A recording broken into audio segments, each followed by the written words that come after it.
ځوان سړی دینداري کوي که نه، او ځوان سړی د دین دپاره قرباني کوي، او ځوان سړی هوښیار یو حکیم یو پوهی سړی وي چې د ده نه مې ځان قربان کړی، په ځوانانو پورې دا خبرې مزه کوي.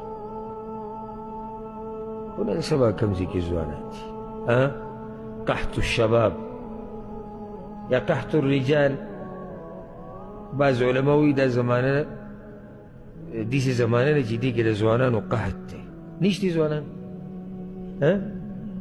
د کار ځوانان یې دي، د هغوی قحط دی نشته. داسې خو ډېر دي دا سونډو منډو والا، ټیک ټاک والا، مزدورو والا، اسې تشو خبرو والا، گپ شپ والا، لوبو والا، کرکټ والا، چغو چغارو والا، ودونو والا، بچو والا، دا خو ډېر دي. زه دغه نه یادوم هغه چې ده د دین دپاره څه کارنامه کړي چې خلک یې یاد کړي، او دا ځوان دی.